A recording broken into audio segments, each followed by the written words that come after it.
All right, hello everyone, and welcome. It is Monday, March 18th, and we are starting out here in week 3. You have now completed your Angry Bots music composition and sound design, and have completed all of the music and sound effects for both projects. And so now we sort of turn towards the technology aspect of the process. And this week you will be using the software, game audio software known as Wise, to implement your audio into the game, or get the music and sound working in the game.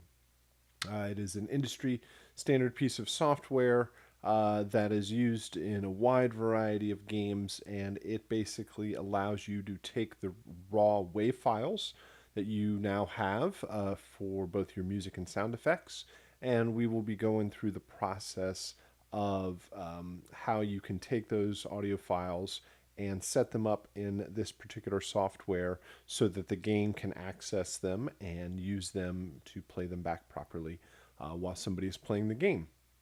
So, um, our topics for this week will get into this process, and certainly want to let you know that if you have any sort of issues with the Wise software or any sort of technical issues as you are working on this project, please reach out and let me know as soon as possible to make sure that we can solve any sort of technical issues, certainly by this week, or maybe as you work on it through the weekend. If you run into any issues, we can continue troubleshooting things before you have to turn everything in for the final version next week. So I would definitely suggest downloading the software and working on the project as soon as you can through this week to run into any sort of technical issues, or into any problems as early as possible so we have as much time to troubleshoot that.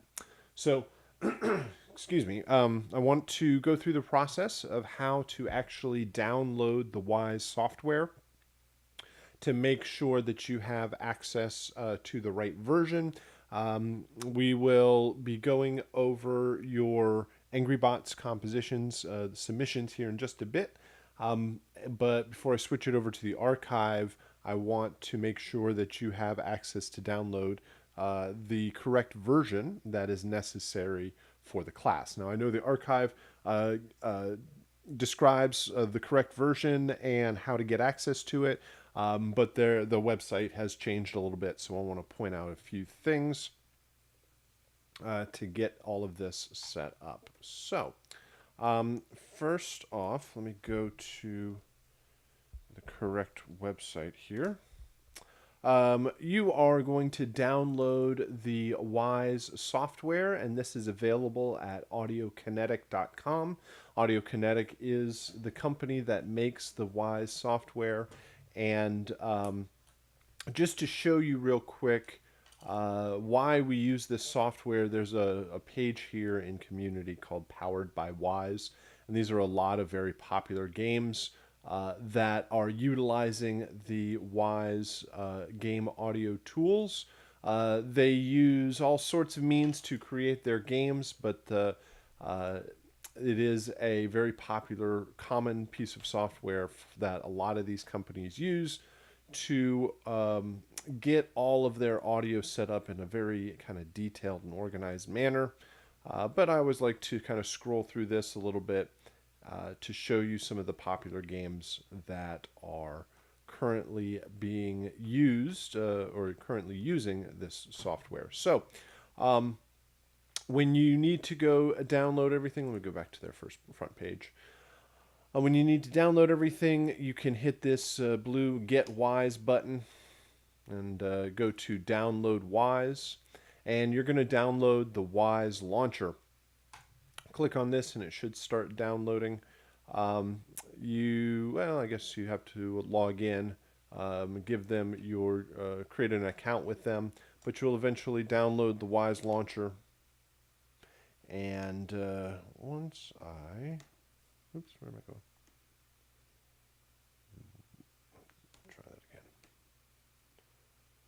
Wise launcher. Once you download that piece of software, it will look like this when it opens up. Well, I don't want to download the update right now. You will obviously download the newest version. But yours will look something like this with all of the news articles here. And you're going to go to the Wise tab. Now I have all sorts of new version or other versions installed, but the correct version that you will install is this one right here.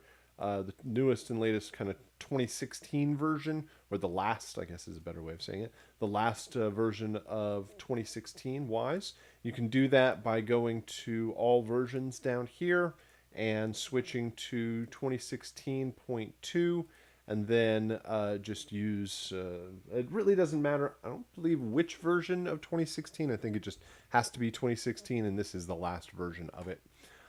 So go ahead and install that, and then the archive and the slides and all of the videos and all of the class material will kind of pick up there where you are working in this version. If you do go off and install other versions, then it's not going to work with our projects this month. So there are some other cool things that you can do with the later versions. If you dive into these tools and you want to find some other resources to work with, there is, if you go to the samples tab here, there's something called the Wise Adventure Game, and it'll have you download the Unity game engine. You can just run the game itself and check everything out. There's a whole bunch of documentation that goes along with this, with videos and learning resources, and it's a whole game that you can add sound effects and music and kind of dive into this tool a bit more if you want to learn some more, or have some more resources beyond the class.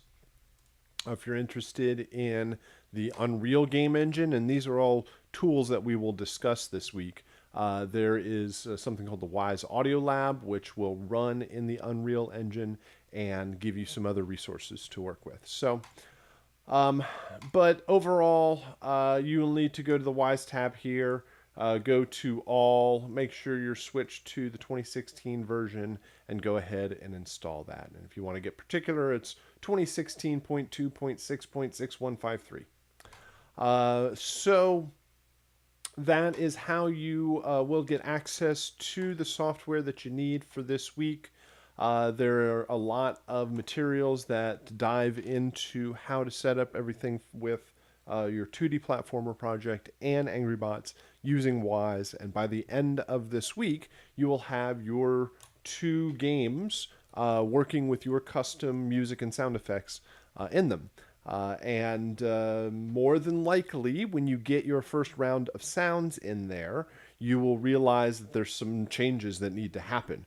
You need to update your music, you need to change something with your sound effects, and you will have week 4 to revise anything and make any changes before the final version that you will deliver at the end of the month. All right, so I just wanted to start out with that information first. Let me switch over to Logic here, where we have everything set up so that we can, hold on just a sec. Can I not save?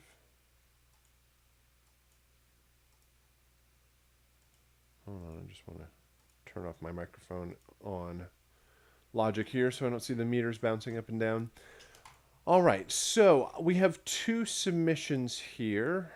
Actually, let me add the markers here so we know which is which.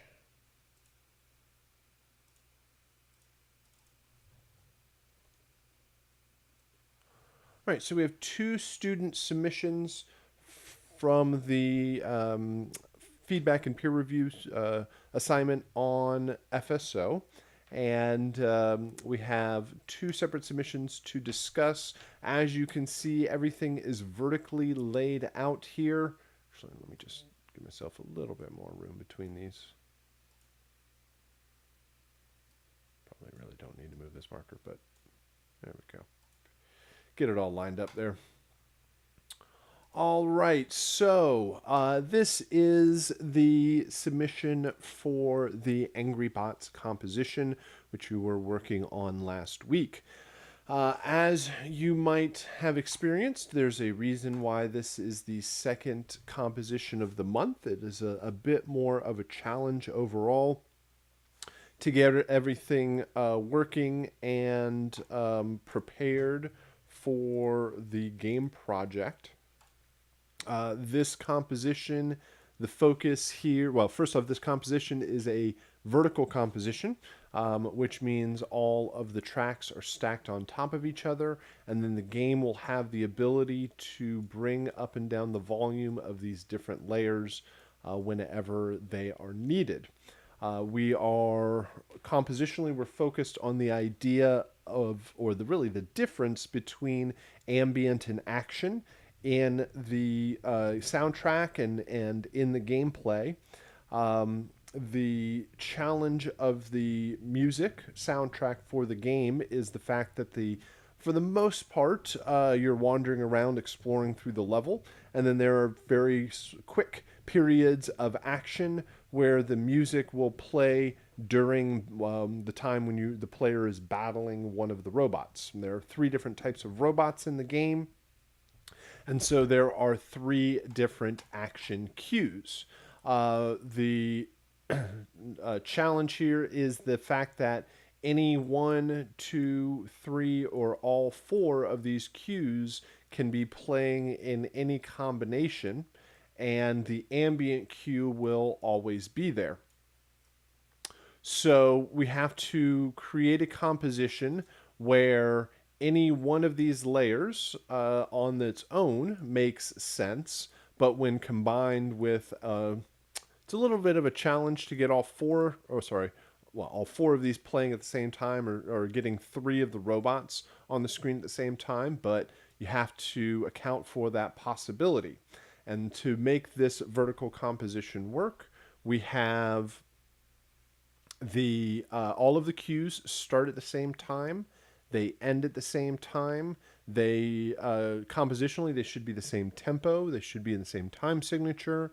They need to be in the same key, and also following a common chord progression, so that each one of them can play against the other layers at any time.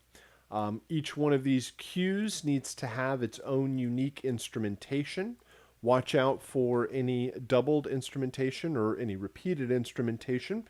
Anytime a particular instrument occurs in more than one of these files, it will double or triple or just increase in its overall loudness.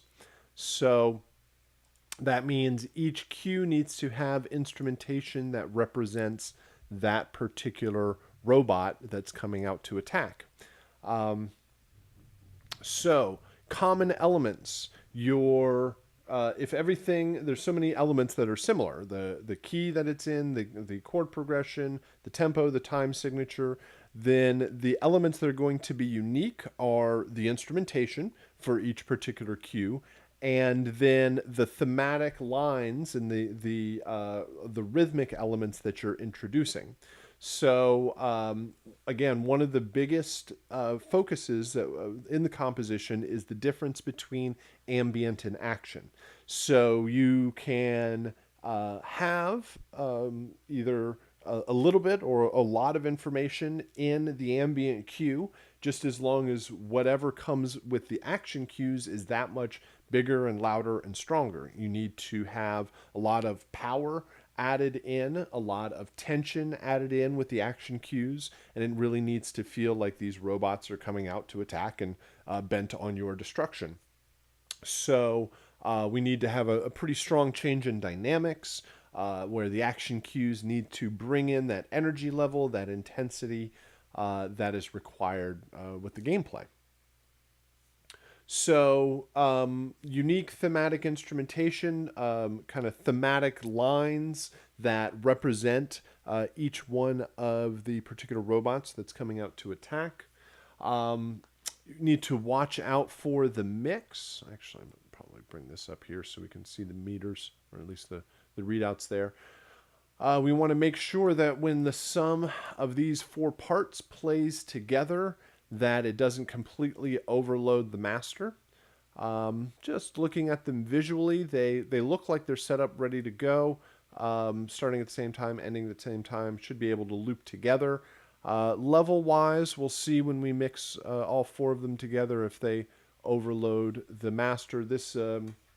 If this is the case, then you typically, definitely watch out for putting any dynamic processing on the master, any compressors or limiters, so that while it sounds just fine while it sounds just fine in the session, when you're mixing all of these elements together, when you're bouncing out different groups of instruments, like I'm going to bounce out everything for my buzzer action cue now. Here's my 4 or 5 tracks of instruments. I'm going to bounce those out. Well, when it was part of the full mix, it was, if you have a compressor or a limiter on the master channel, then that is controlling all of the instruments. But when you bounce out just that group of instruments, it's now going to go through that and be compressed and limited as a group and become louder overall because it's not playing with all of the rest of the instruments.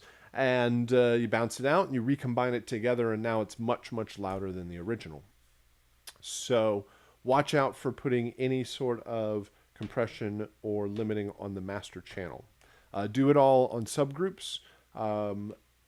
Take all of your buzzer action instruments and route them to one buzzer action master, and then take all of your spider action instruments and route them all to a spider action master, and do all of your compression and limiting on those channels, and avoid anything on the master. That way you know that if those 4 channels are fine, when you go bounce them out individually, it won't be affected anywhere past that. Let's see, I think that's a lot of the elements that I needed to discuss. That's formatting of it, that's the composition, where everything's in the same tempo, time signature, key, and meant to loop together. The overall mix, you don't want to overload the master. What else? That's most of it, at least without actually listening to anything. I also have the stingers down here. Just kind of zoom in here. These look like they're the correct shape. Kind of a strong hit at the front and eventual fade out to silence over here. Depending on how loud all of this stuff is, these at least look lower in volume than the previous ones, but we'll see how they kind of stick out against the other cues. I think that is most of what I can come up with, just visually looking at all of the tracks. Let's go through. We're not going to listen to every single one of these cues individually. We'll start out by listening to the ambient. We'll get either part of the way through or all the way through that, and then bring up the action, buzzer action, and we'll probably listen to them by themselves and get a sense of what each one of the action cues are, and then I'll introduce another one, and eventually I will bring in all 4 of them at the same time to see how they do when they're playing together. But we'll kind of jump around through each one of these as we go. I think I am all set. Let's give it a try.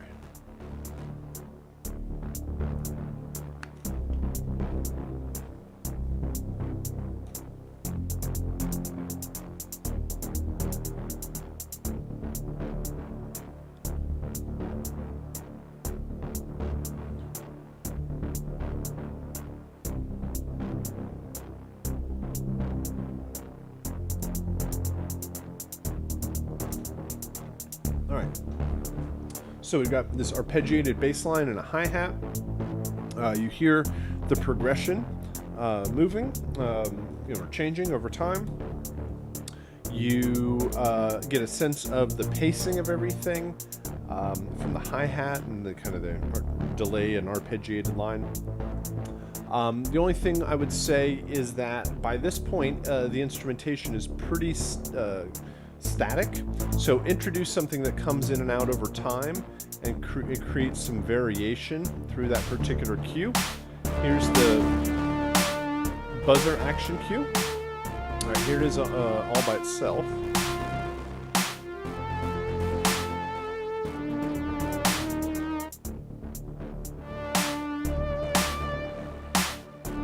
All right, it sounds like the ambient, is the hi-hat in there?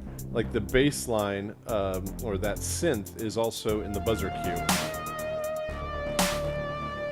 But the hi-hat isn't there. So watch out for any repeated instrumentation. If it was doing something else and maybe was at a different octave, that might work, but doing the same thing as the ambient cue will just just make it louder overall.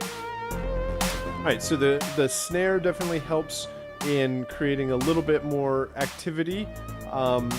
Might be good. There's a hi-hat. Might be good to add some other percussion that's kind of like the hi-hat over here, that sits on the 8th and 16th notes and just kind of speeds up the pacing through this cue. The lead definitely helps as a thematic instrument. Let's go ahead and bring in the spider here. Alright, so now we got... I was looking at these waveforms, and it seems like we had some repeated stuff that looked very similar. So here we also have that snare. What was the hi-hat? Alright, so what you could do is, since this is more like a clap, is to make this one more just more like a snare sound, although it's like a clappy kind of snare. But create another one and just have it be a layer to whatever's heard here. So instead of these, you can just hear how much it gets doubled and how loud it becomes. So watch out for the repeated instrumentation. Let's bring in the mech. Alright, so now we got the kick.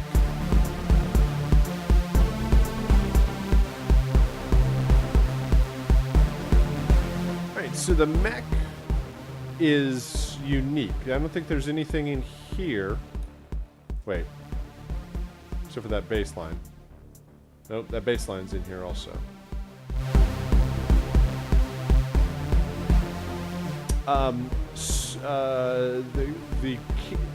There needs to be more percussion than just the kick. While the kick adds, obviously, to this rhythm, that's brought in by adding the snares. By itself, you could have some more percussion that isn't that snare or that clap, or whatever I'm defining it as, to add more layers. It could just be big drums, more like timpanis, bass drums, just larger percussion overall might help. Or you might leave the snare, although I like that. I don't know. You're going to need to have some more percussive layers through here to create more power. I like the lead synth line here, but I really feel like this is the only one that does that. Everything else has more like pads. So it would be cool to have a couple of other lines that kind of play off of this main one here. Let's bring them all in together. Whoa, lots of snare. Okay, so yeah, when you play them at the same time, you get too much snare. It's not really overloading the master though, which is good. And all of the parts fit well together. Everything loops nicely. It should work nicely in the game. Just watch out for the bounced elements and watch out for the repeated stuff. Because number one, it takes away from another layer that should also be there. Like having the snare in multiple places means that you're not using other snares or other percussion. Yeah, create more lines like this one, fill out the rhythms through the rest of the cues, and you should have something that works well.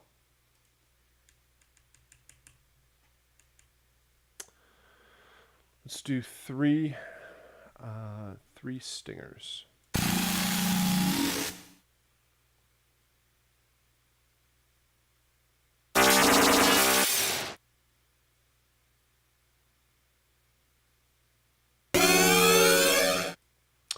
All right, so I think these kind of border a little too much towards the sound effects side of things. This one and both of these are really, I don't know if it's just how loud they are or the type of sound. Sounds more like kind of a noise effect overall. This one feels, oops, jump back over here. This one feels more like an element that could work better as the stinger overall. I think all of these sit in the higher register. They need something with a lot of thump or impact at the front, a real big hit. And then this one is more kind of that ear candy and a little bit more pleasant to listen to. I think these, let's see how these sound when these play against here. It still needs like the real impact to create the downbeat. Let's turn these down.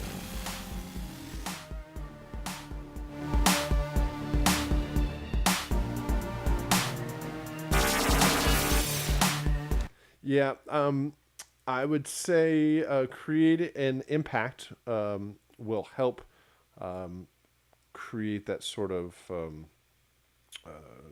attention-grabbing element of it. And then this one feels like it's a little bit more musical. Especially if you drenched it in a whole bunch of reverb, so it had a big long tail. I think those elements could work. Overall, I think it's nicely done and will work nicely for the game. Just a couple of tweaks mentioned. Yeah, let me know if you have any questions on that one. Let's jump over to our next one here. Reset everything. And we will start by listening to the ambient cue.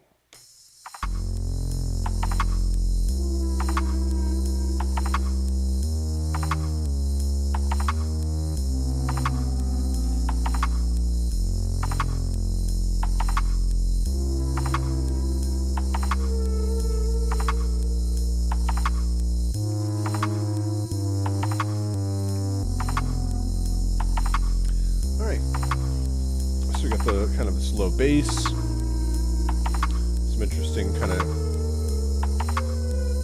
delayed tones in the back, and then this sort of high cymbal kind of feel to it. I would say the same thing. It's pretty, it works establishing a good foundation, but it's pretty static by the time it gets towards the second half. Think about dividing this into either first half, second half, or thirds, where you have the first, second, and third part, and just adding and subtracting different elements over time to create more variation. Let's bring in the buzzer here. All right, so the hi-hat adds a good pacing to everything. But it needs a little bit more power, probably needs some low end, maybe just a bit more percussion, just big percussive impacts that happen on the bar, maybe. Something like dun, dun, dun, dun, dun, dun. Just big hits. Bomb. Dun, dun. Bum, bum, bum. So just interspersed in there to create a little bit more low end, a little bit more impact and more power. The line, I like the lead line, kind of plays through here, gives it a bit of character for that particular cue. All right, let's add Spider in here. All right, so here,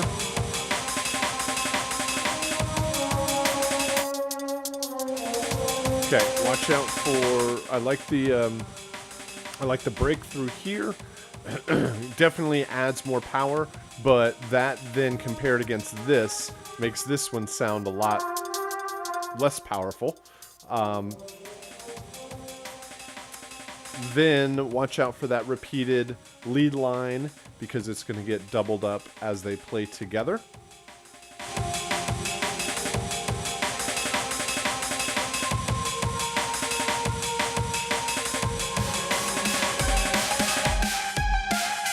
All right. So these two lines work well against each other.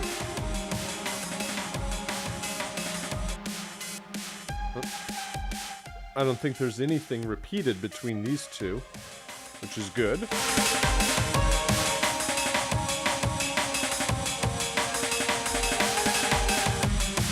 I'd say with all of these, I'm still missing the low end. It feels like it really needs like a sub element to it.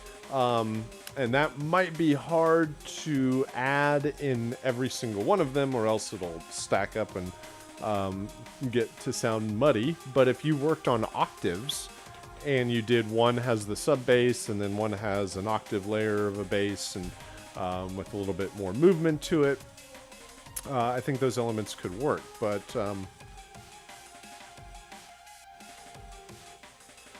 like these two rhythmic elements play against each other nicely.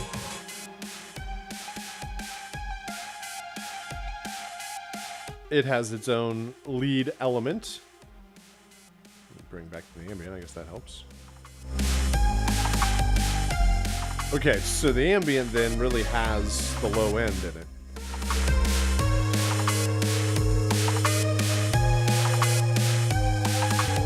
The problem with that, though, is that it creates power in the ambient cue that then feels missing when these come in. So maybe hold off on that bass element in the ambient cue and add those layers in through the action cues. All right, let's bring it all in together and see how this all plays back. All right, so good. It doesn't overload the master. They should all work well as they play together. Each layer has its own kind of unique instrumentation that helps it stand out, but definitely do watch out for the stuff that is doubled up in the cues. All right, so everything works nicely for the game. I think just kind of a reordering of some of the instrumentation, making sure things don't get doubled up, and it will work nicely for the game overall. Let's bring these in.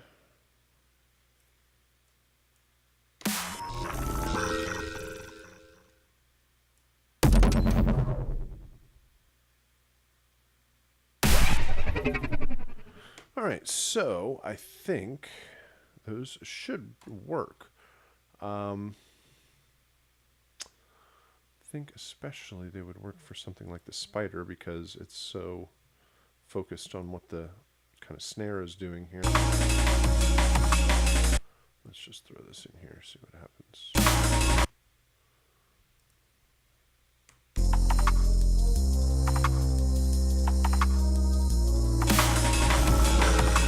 All right, so this one you have to watch out for because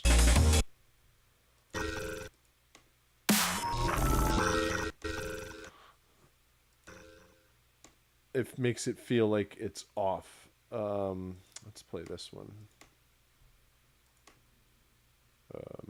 Here. Is it the same snare as this? Yes. So, and is this the mech? No, it's the buzzer. Having that snare sound be the same as this snare sound means that it feels like this is just coming in out of time. So you got to watch out for utilizing any of the same, even though maybe it's not exactly the same, maybe it's just another snare. But it can make these elements feel like they are not playing in time with the rest of the music. Let's try something like, let me just throw this here. Bring these back down.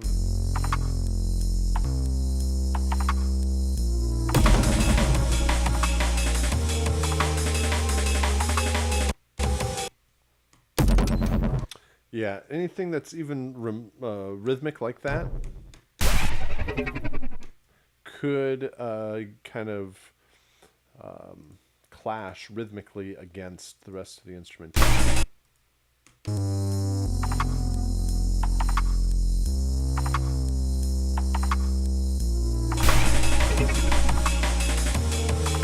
think that works. I think just part of the problem, I don't know if it's really a problem, is the fact that this is so fast,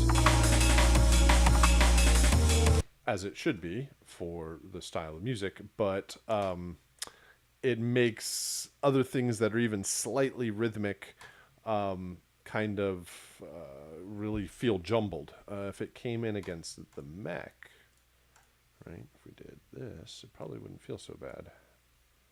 Because you got a little bit more room. Oops, got a little bit more room. Let's just throw this one in there.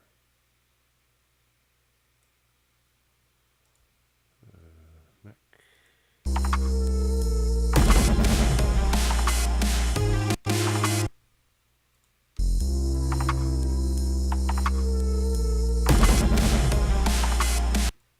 Yeah, even that one's a little fast.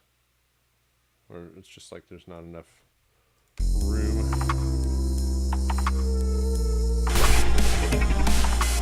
That's a little bit better. So think about elements that are not so much like snares, because then they could feel like they're rhythmically off time, and have something hit real fast and then a whole bunch of reverb, and avoid the rhythmic elements. All right. Go back to where I was here. So, oh my, that's too far. I think that all should be good. All right, so those are my observations for your compositions here. Again, everything should work out pretty well for the game. A couple of things that you might want to tweak before you get everything set up, or just put it into the game, see how it all works together. But for everybody working on your 2D platformer and Angry Bots setup in Wise, if you have any questions as you progress through the month, please let me know. But right now, we will turn it over to the archive, which will describe how to set everything up with your game projects and the Wise audio software. Thanks. From the week 2 assignments into the new week 3 assignments. And I want to go over just a few of the aspects of how to set up your Wise session, how to use Wise, of course, and how to import your music and your sound effects and get them working in the game. There's a couple of things that will you want to make sure that you start from the very beginning to make sure that this is all going to work correctly for you. And the first one is to make sure that you have the proper version of Wise set up and installed. So for this month, we are using the Wise version 2016, and my version will load up here on this end in just a sec. Make sure you have the correct version of Wise installed. If not, you would go back to the Audio Kinetic webpage and install the correct version, which looks like this. Hold on just a sec. Come here. Come here, webpage.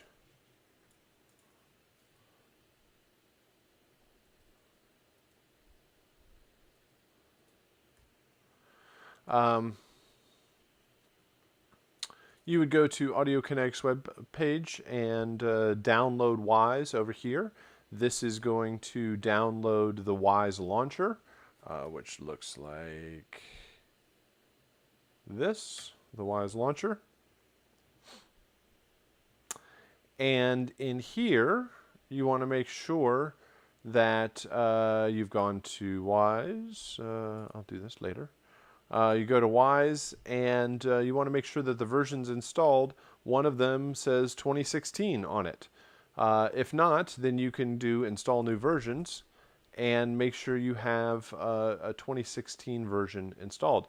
It shouldn't matter which one you do, but just go for the most recent one, the biggest number, right? Which at the time of filming is 2016.2.6.6153. Just get the newest one and install that, and when you launch, it will look something like this. So, now, first and foremost, you need to have the correct version of Wise installed, and there's more detailed instructions on FSO to get that installed. The next thing would be to have a couple of files set up on your desktop to make this project work. So what we are going to do is we'll go to FSO here and show you all of the files that you have to download. So let me find that real quick. I am going to go, let me get to the correct class first.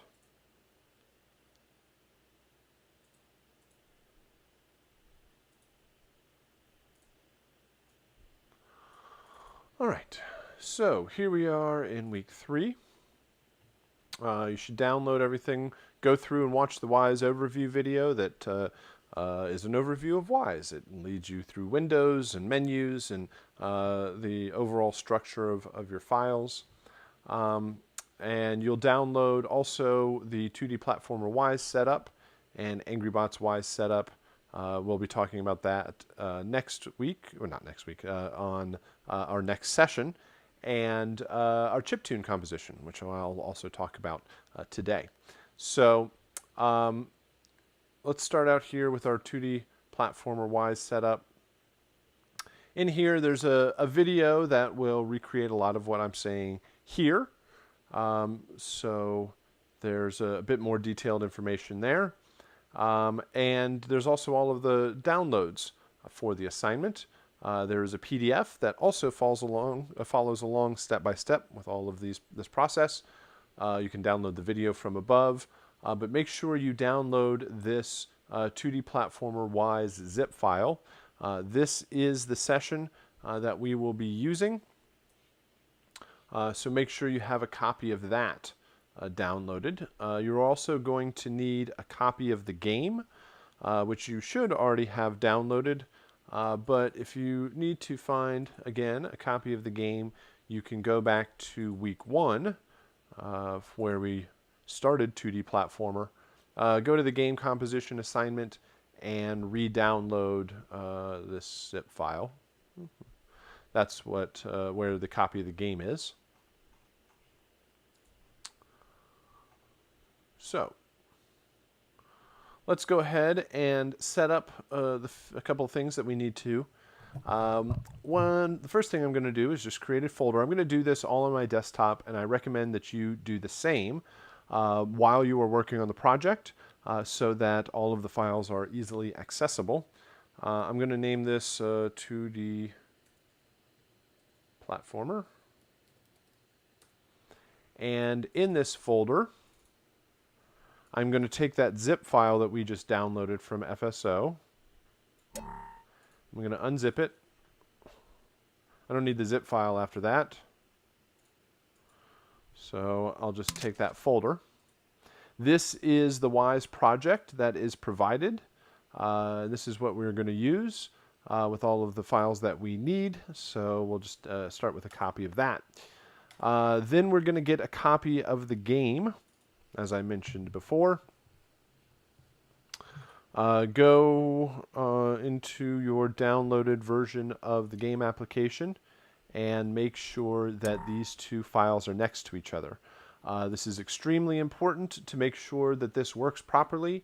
If the 2D Platformer file is not there, right next to this 2D Platformer Wise folder, it will not work, which is also stated here on FSO. In the assignments, if these two files, warning, make sure you have these two files next to each other or things will not work. right? So make sure if you are having any sort of issues at the end of this process, make sure that you have everything set up correctly. It will solve a lot of any sort of troubleshooting you might encounter. All right, the other thing we're going to do is create a folder called Media. And in this Media folder, I'm going to create another folder called Music. If I can spell it right, Music. And I'll create another one called Sound Effects. And this is, I'm going to put all of my music and sound effects in here that I created, just so I can have quick and easy access to those. So let me do that real quick. Let's see. I'm going to go back to my original composition files and a copy of my sound effects and bring them in there, which looks like this. So I'm going to go get all of my music files. I'm going to take a copy of those. Let's try that again. Drop my music in my music folder. I'm going to back up, go find all of my sound effects. Should have 18 sound effects. And I'm going to make a copy and put that in my sound effects folder. And this is for no reason other than to have very quick, easy access to all the files that I need. All right, at this point, I can launch Wise and make sure I open up the project to get started somewhere. It would load up. Should just be patient here.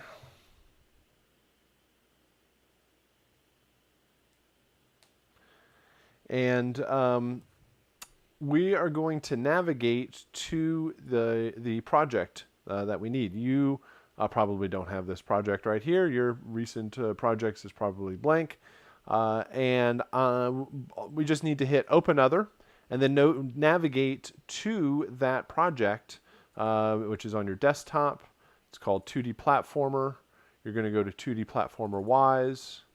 And then you're going to find this 2D Platformer Wise project, the wproj file. This is the session. Double click that and Wise will load it up. It provides you with all of the setup that you need to get started on the project. So we are going to start out by working on the music. We're going to get that set up, and then we are also going to set up the sound effects. And I will kind of go through it at a quicker pace here. It is explained in a bit more detail in the other videos, but I do want to kind of show an overview of how this is going to work. All right, so we have different layouts that we'll be using. We'll mostly be alternating between the designer layout and the interactive music layout. And I'm also going to be spending time switching between the audio tab, the events tab, and the soundbanks tab.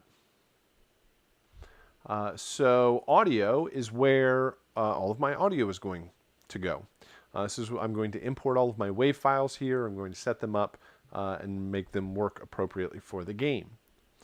Audio is added to events. And events are the messages that are sent from the game into Wise. The game has no idea about your music or your sound effects, has no idea about the audio. All it knows is that if it calls out these commands or these messages, that Wise will respond and play the correct audio file. So all we're going to have control over is when the music begins and when it ends. And this will create all of the interactivity that we need for our music. And then whenever we need a particular sound effect in the game just calls one of these events and it plays the corresponding sound. We'll have to set that up, but that is our overall approach with our events. So audio is attached to events, and both audio and events end up in sound banks. Sound banks are one of the final formats that is used by the game itself. When you are done with your session, you do not bounce a file like you do in a DAW. You create your entire composition and you bounce out the final version. Here in Wise, you are going to build the project. And when you build the project, it creates a couple of files that the game can use to actually play back while somebody is playing the game. When you go to sell and distribute your game, you do not want to have a whole bunch of loose WAV files sitting on the game disk that everybody can steal and change and have access to copyrighted material. So instead, these sound banks will encrypt the files. It will take all of your WAV files, all of the data that you put into Wise, and encrypt it in something. It's not really a zip file, but it can kind of sort of be thought of as a zip file, where it's a file that contains a whole bunch of other files that is encrypted and compressed, and also is set up to work on multiple different platforms. So Wise speaks the language of a Nintendo Switch or a PlayStation, a Sony PlayStation, or a Microsoft Xbox, or an iOS or an Android device. It speaks all of these different languages, and the sound bank converts all of the files and is the file that the game actually uses. So this is just a quick overview of the types of files we'll be interacting with. So I'm going to start out by creating the music system. Setting up the music to work properly in the game. We have two events, when the music begins and when the music ends. So already set up in the game, when the game starts, it calls out this command or this event called play music begin. So when the game starts, this is what we want to do with your music. You have 3 intro files. The game is going to randomly choose one of them. It's going to play that file. Then when it's done, it's going to transition into the main loops. Then there are 3 main loops.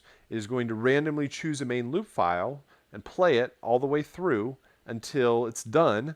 Then it plays the next main loop file. Randomly chooses another one, plays all the way through that, and then it'll randomly choose another one, and keep doing that forever until the game is over. When the game is over when you when you lose all of your health. The game is over when the character falls off the level, kind of falls into the sludge down below. When the game is over, musically, we want any music that was playing, we want that to stop. And then when it does, then we're going to play one of the 3 ending cues. Randomly choose an ending and play it. And then it will play it once, it'll stop, and then the whole game will start all over again. So that's a general setup of our music. We start out in the audio tab here, and we are going to drag our music to drag our music to this default work unit in the interactive music hierarchy. We have a master mixer hierarchy, we have an actor mixer hierarchy, we have an interactive music hierarchy. I think these are long, drawn-out ways of saying something pretty simple. The master mixer hierarchy is all of our buses. This is our master output bus. If we had a dialogue bus, a music bus, a sound effects bus, if we had different groups of sounds or instruments or music together, this will contain all of our buses to organize it. Actor Mixer is all of the sound effects. When we set up all of our sound effects, we're going to drag the WAV files here. And we are going to set them up appropriately. The interactive music hierarchy is for the music. So basically we have buses, sound effects, and music. Each one of these has something called a default work unit. And we actually will not be using these default work units except for to basically organize our files. We are not, the basics of a default work unit allows multiple people to work on the same session at the same time or at different times. So you can, a default work unit is a unit of work. It's some files, it's some process that you want to do, and you are going to take that work, move it over to your computer, work in your session, and then bring it back into the main session. Since everybody is working on their own individual projects, we're really not using these to their full potential, and it's not necessary. But if you were working on a large team, it allows you to separate the work that's done by everybody and still bring it back together in a session that makes sense. All right, so we're going to start out with our music. I'm going to go back to the folder where we created and imported all the files that we needed, or kind of organized all the files we needed. I'm going to go to my music here, and I'm going to drag these into the interactive music hierarchy. And I am going to drop them right on the default work unit here. So I dragged all of these files down here right on top of this default work unit. And this audio file importer window pops up. Right now, the default is perfectly fine, and we can hit import at this point. There's a lot of settings that you could set up here if you had specific uses for the files, but the defaults will work just fine. We can hit import. It's going to import all of our files. We now see our music endings, our intros, and our loops in Wise. And we need to set up a way for these files to play back together. Right now, they're just individual, so we need to group them together in certain ways so that they play back correctly in the game. If you were going to load up a whole bunch of music for a party and you put it into iTunes or your favorite music player and you wanted to sequence them to play in a certain order, you would put them in a playlist. Playlist is a very common term for kind of sequencing music together, and we are going to do the same thing here. We are going to put our intros and our main loops together in a playlist so that when the game starts, it's going to play back these files correctly. I can highlight all of these files, and then I can put them together in a playlist. Let's see here. Can I widen this out? Show me all the buttons. Let's see. There we go. Sorry. Before I highlight all of these, I'm going to click on the default work unit up here, and this button right here in the middle says Create New Playlist Music Playlist Container. This is the icon that we're going to use to create that container. Everything in Wise is a container. Well, not everything, but containers contain other files. That's mainly the approach that they're going for with that terminology. But if we want to now highlight all of these intros and main loops, we can drag them into the playlist container. And we're going to rename this. I can either rename it over here. I can right-click and choose Rename. And I'm going to call this Music Playlist, no, Music, sorry, Begin _ Playlist. All right, so a playlist allows us to sequence our files together. We have these files set up. I'm going to create another playlist. I'm going to click back on my default work unit, and I'm going to click this icon for another playlist, and I'm going to call this Music End _ Playlist. I'm going to drag all of my endings here. And now, this kind of organizes them together, but it doesn't actually set up any sort of order or sequence for these playlists. And that is done in the interactive music layout. If I go to the Layouts menu, I choose Interactive Music, and it gives, the windows change a little bit, and I need to go down here. This portion is called the music playlist editor. So if I click on playlists, I can see the appropriate order of all the files. So I'm going to start out up here, music begin playlist. It's empty right now. So I'm going to drag in all of these intro files one at a time. Unfortunately, you cannot select and highlight multiple files at the same time and drag them in. Just click on each one of them, drag it into the playlist. If you accidentally click off of the playlist, you'll see these waveforms. If somehow you get lost in here, you see these waveforms, always click back on the playlist. We'll get you back to the playlist editor. This is one of the more tedious and difficult aspects of making this work, is just kind of navigating around.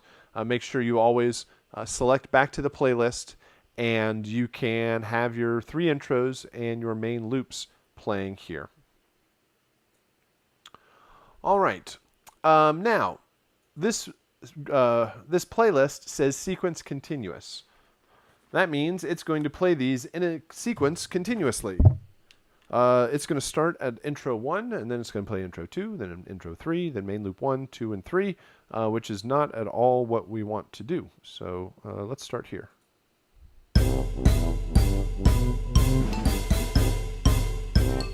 All right, so it plays them in order, which is, like I said, not at all what we want. We want of the 3 intros, we want one of them to be chosen once, and then it's going to move into the main loops, and we want it to then randomly choose main loops infinitely, and just do it over and over again. So we need to group these files together. We have the intro group and the main loop group. I am going to click on my sequence continuous segment up here, so I guess it would be a group. I'm going to create new groups. Sometimes if it puts a group inside of another group, you can just kind of drag them out of each other. You want to make sure that each of the groups are on the same level. So we're going to drag these 3 intros in here. Intro 1, 2, and 3. Oops, I missed.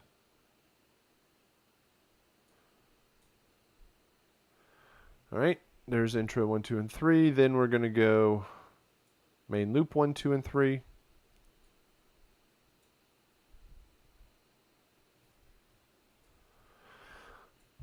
All right, so this still doesn't solve anything because, again, sequence continuous plays them in a sequence continuously. It's going to go from the first one down into the first group here. It's going to play 1, 2, and 3, down to the second group, a main loop 1, 2, and 3, and then be done.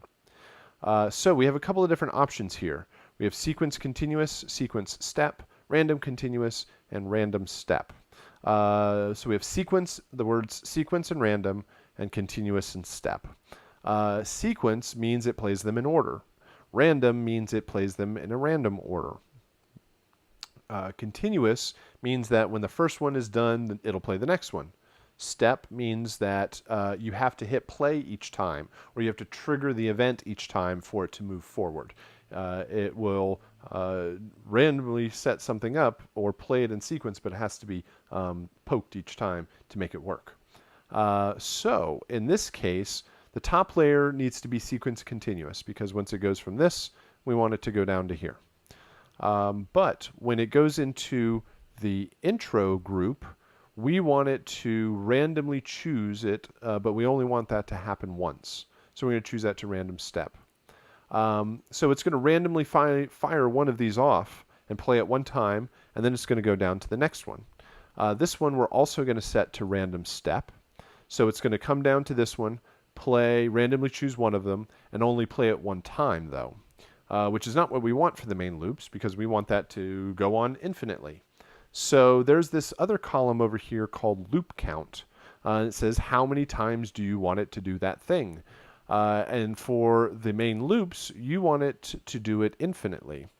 If you hit the down arrow on this second main loop group, you can switch it to infinite, and it will play through this section. It will randomly choose one of them, fall out, but come back through this loop infinitely for as long as the game is being played.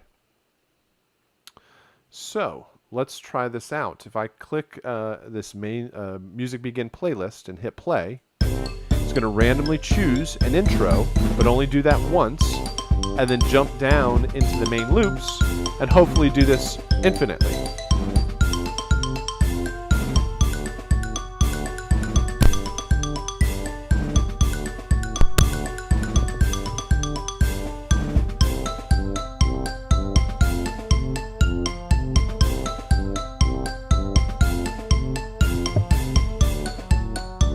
So it is switching, and it's doing exactly what we wanted it to. So random step will work for each one of your groups, and you want to set the music to be infinite. If it only plays one time and stops, we want to make sure that we want to set it to play infinitely.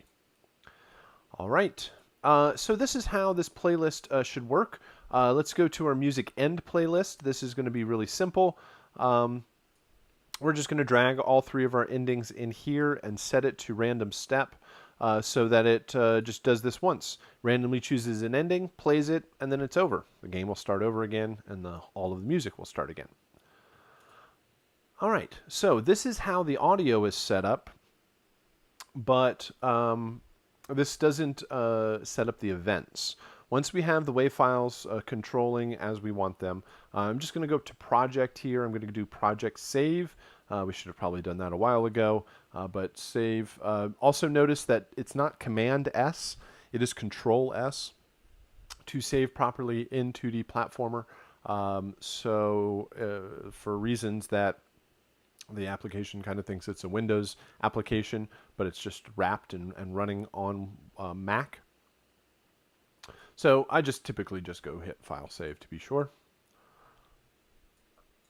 All right, now we have set up our audio. Now it's time to move on to the events. We have two events. We have music begin and music end. So setting up the music begin should be pretty straightforward. All we need to do is to play this music begin playlist.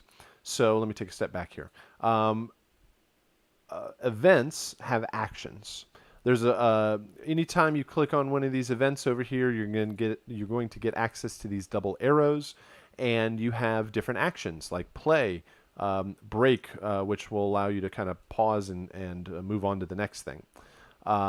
Post event, which will allow you to trigger any other events.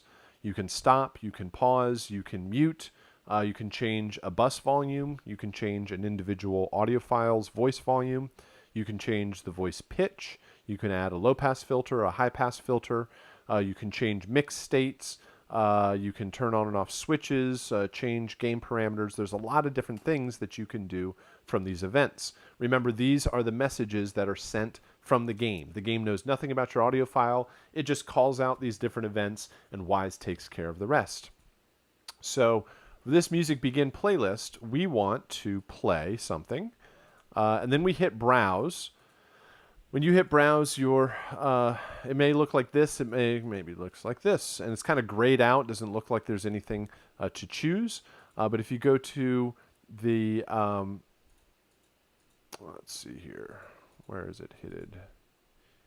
What did I do here?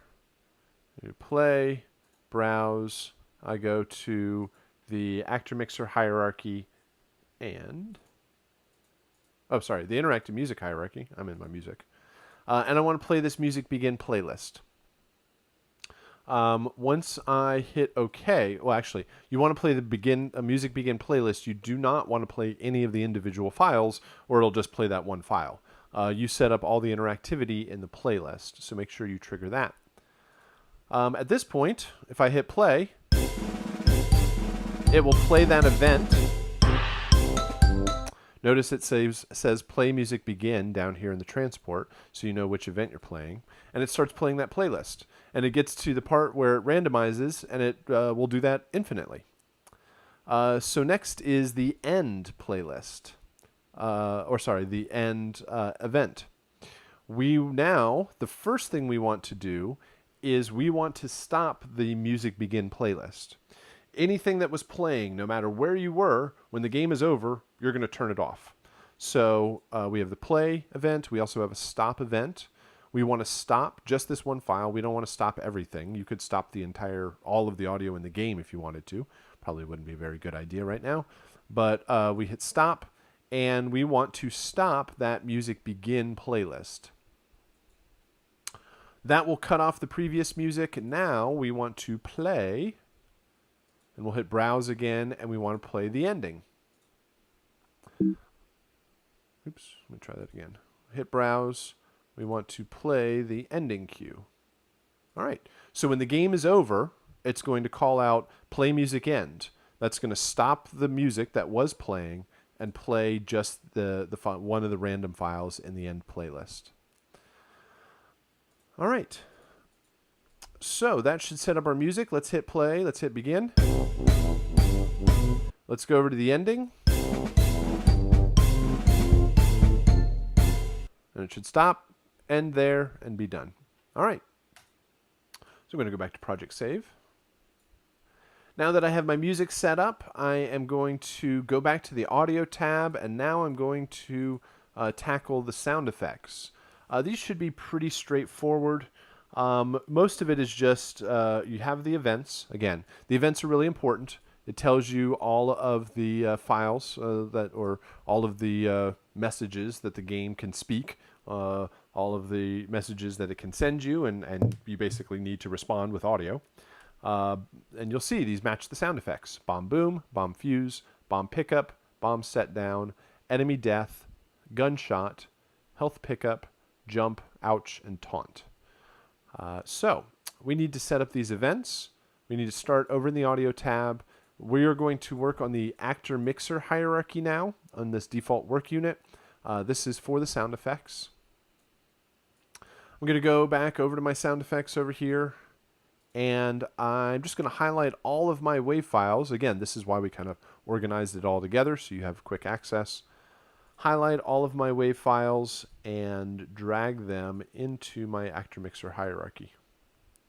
You want to make sure you go on that default work unit right here. Make sure you drag onto that. And once you do, then you can see this audio file importer screen.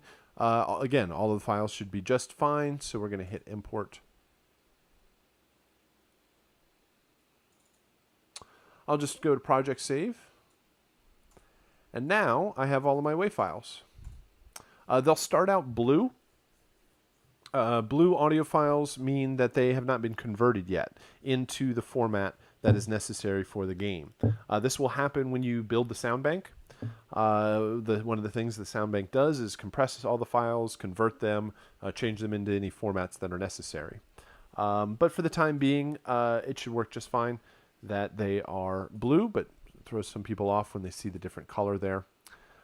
So most of these are fine. If I just go ahead and play a sound, we hear the sounds being played. Bums away.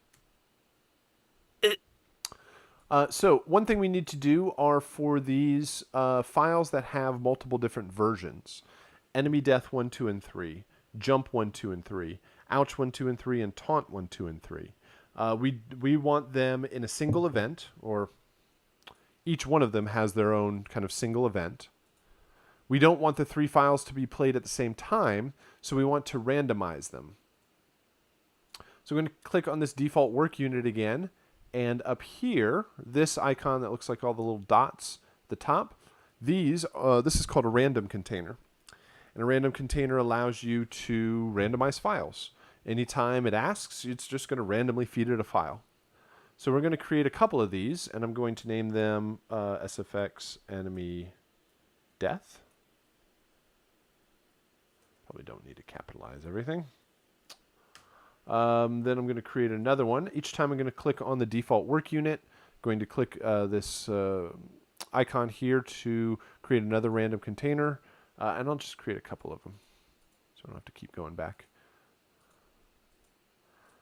All right, the next one, I am going to go SFX, and I'm going to name this jump. I'll just right click this time and do rename. Oh, let's try that again. There we go. This time I'm going to call it SFX ouch. And the last one here is SFX taunt. There we go. So I'm going to take all of my enemy death files. I'm going to drag them into enemy death. I'm going to take all of my ouch files and drag them into ouch. I'm going to take all of my taunt files and drag them into taunt. Going to take all of my jump files and drag them into jump. All right, so this should get all of our audio files set up for the game. I'm just going to, again, go back to Project Save. Now all we need to do is set up the events, which should always, each one of these should be real simple to do. So all we need to do is go ahead. We are going to play a file. We can hit Browse, and this time I'm going to go up here to my actor mixer hierarchy. This is Bomb Boom, so I'm going to choose Bomb Boom. You don't even go to the next one. You don't even have to hit play in this. It'll just do it automatically. If you hit Browse, this is Bomb Fuse, so I'll set that one up. This is Bomb Pickup. I'll hit Browse, and I'll choose Pickup. I'll go to Set Down, hit Browse, choose Set Down, go to Enemy Death, hit Browse. This time I want to make sure I choose the random container. Do not choose the individual files. You want to use the random container itself. So I'll set that one up. There's enemy death. Here's gunshot. Browse. Gunshot. Health pickup. Browse. Health pickup. Jump. Again, I've selected the jump random container. Ouch. Select ouch random container. Taunt. Select taunt random container. All right. Now I have messages. Seem to work. All right. At this point, I am ready to go. I can build the game, or I can build the project and test it out in the game to make sure everything is playing back properly. And this is done by going to the Layouts menu again, and we're going to choose Sound Bank. And over here in the Sound Bank, you'll notice that there's one Sound Bank here called Sound Bank. It is set up for the Mac platform, and the English is set to, oh no, English. The language is set to English. So we're ready to go. All we should have to do at this point is hit Generate. And when you hit Generate, this message will pop up, and it says Evaluation Mode. Sound banks contain 27 media items out of 200. It gives you this generic message, and it should have built all of the files correctly. The way you can test this out is you go out of Wise, and you go to this game application that we brought into this folder. Now, when early on, we made sure that this application is next to this folder so that when you hit Generate, it actually backs out of all of this 2D Platformer Wise folder and knows to go into here. And then let me show you the location that it drops the files. If we do Show Package Contents, we can actually get a folder structure of this application. Go to Apps, go to Contents, Resources. Now you don't actually have to do this, but it'll show you what's going on here. In Resources, we'll go to Data. In Data, we'll go to Streaming Assets. In Streaming Assets, we will go to Audio. We'll go to Generated Sound Banks and the Mac folder. And right here today, at the current time, it shows that we have created this file. The setup that we have done in Wise is now going to play back in the game. So now let me back out of all of this, and you can now run the game application and hear your music and sound effects play. There is a little bit more information about how to appropriately mix and how to adjust levels. I'll leave that up for the video game. Well, you have to do it for the video game. I'll leave that up for the video to explain a bit more detail. But that should get you up and running and make things work properly for the game. Again, if you reach this point and you are in Wise and you have generated here, and the message that pops up is in red and it gives you all sorts of errors. Read the errors. Make sure that you're not missing a file. Sometimes it's complaining about the setup inside of Wise.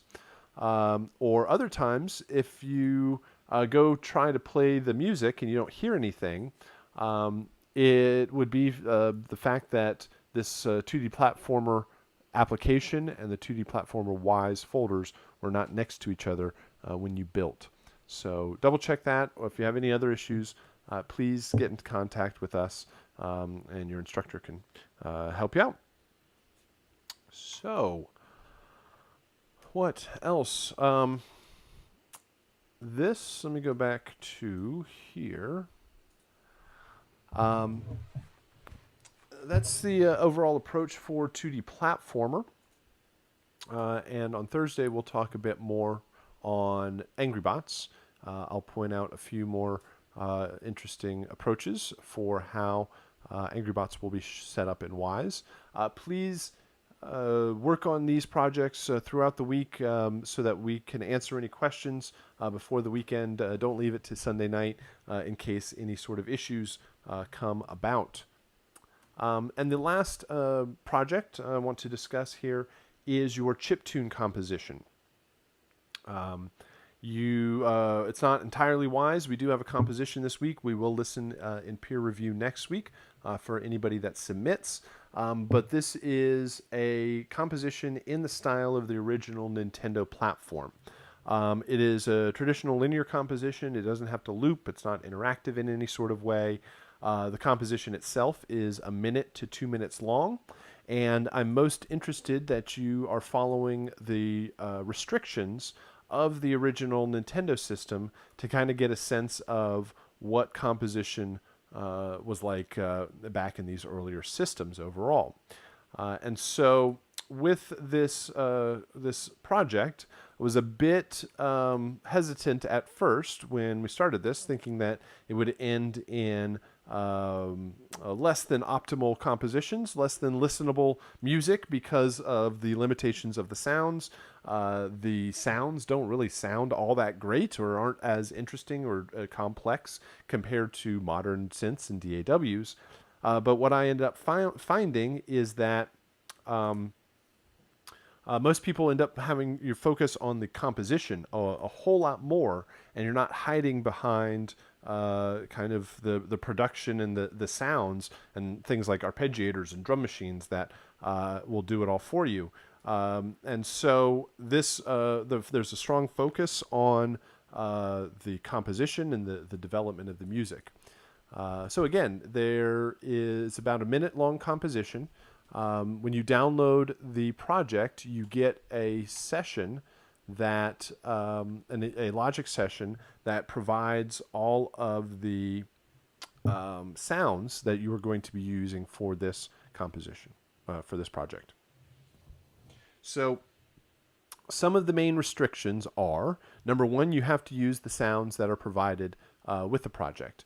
Those come in the form of EXS24 sound banks.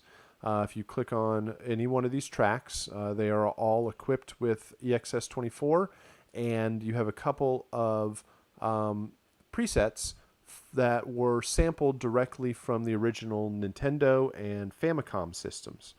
And so these are very simple, straightforward effects. They're not all that wonderful sounding, but they are very musical, very melodic, and so you might spend more time at a faster pace or with staccato instrumentation so that you don't stick too long on holding a chord, so that there's a lot more movement and energy to the mix. So let's see here. Can I even get something going?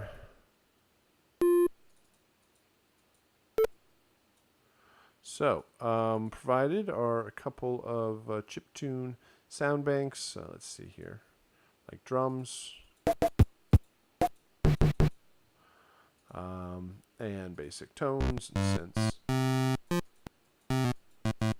So, you have to use the sounds that are provided by for the project. You are limited to only 4 simultaneous instruments playing at the same time. You can use more than 4 tracks. You just can't have more than 4 playing at any one time. So you can have as many as you want.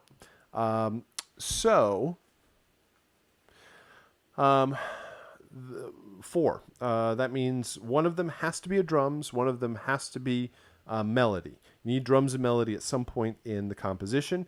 The other 2, you could have drums, bass, harmony, melody. You could have drums, harmony, melody, melody, or like drums, harmony, melody, counter melody, or drums, melody, melody, melody. Depends on how you want to approach it. But you can have any combination as long as you have drums and a melodic idea. Of course, the progression, the melody all need to develop over the course of the minute or so composition. You can have more than 4 tracks. You just need to make sure that they are, there's only 4 of them playing at any one time. What else? So you have to use the sounds. You're limited to the number of tracks.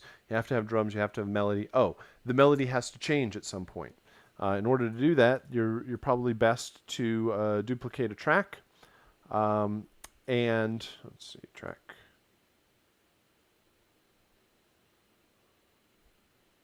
Well, let me just do it this way. I'm thinking too hard. So duplicate the track. And then use another sound for your lead melody, but only 4 of them playing at any one time. So I have a couple of student submissions. These are some of the better ones that I've had, but it shows you the capability of what is possible. So here is the first one. Let's do it this way.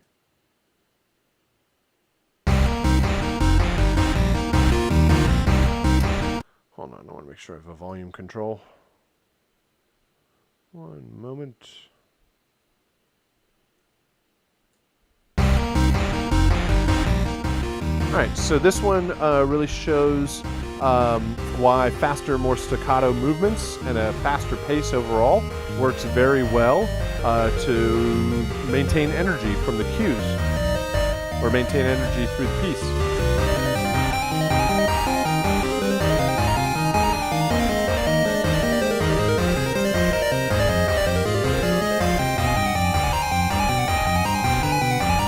Especially this part right here.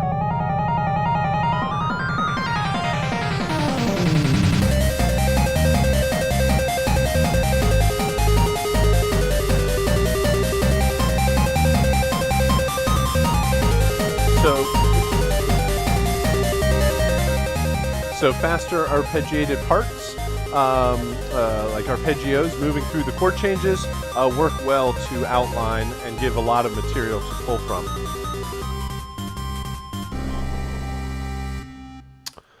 Here's the next one.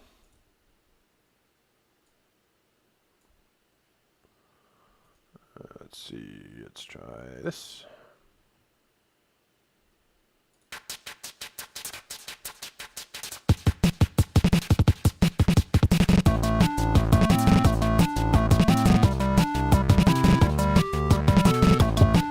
So good energy, lots of changes also throughout. Big sweeps through chords. Having things on the quarter note, 8th note, 32nd, or 16th and 32nd gives a lot of room for all these changes.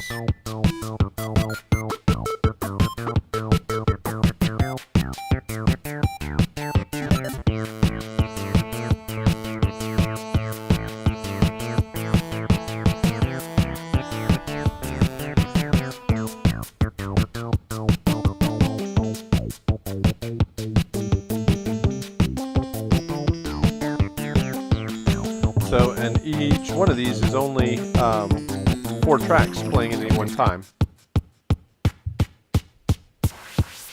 They're just constantly switching their sounds back and forth.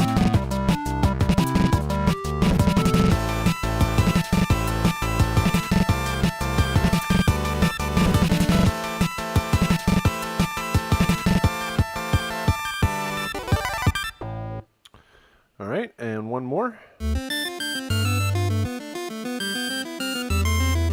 And there's just a whole lot of movement in here.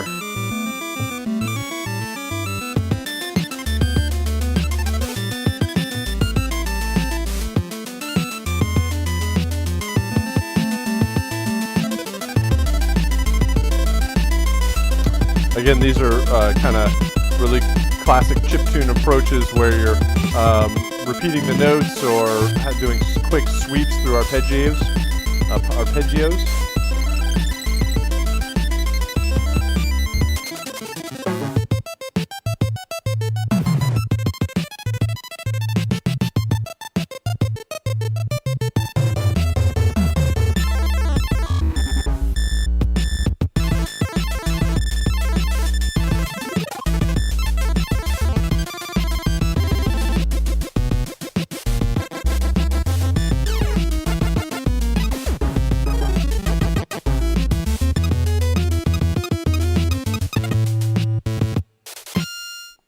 All right, so a lot of activity, a lot of great ideas through each one of those. Certainly those are the top end of the spectrum of the overall quality, but hopefully gives you some inspiration about where these might go. All right, so that is all of the different aspects we wanted to talk about. We wanted to go over the week 2 submissions. Good job for everybody that did submit from the Angry Bots composition, and hopefully it inspires more people to submit for our chiptune peer review that we will do next week. And we talked about the 2D platformer assignment and the chiptune assignment. We'll dive into the Angry Bots later on this week. All right, so please let me know if you have any questions, and yeah, we'll keep moving forward. We'll get into next week and talk about wrapping everything up for the month. So, all right, let me know if you have any questions, and other than that, have a good day. Thanks.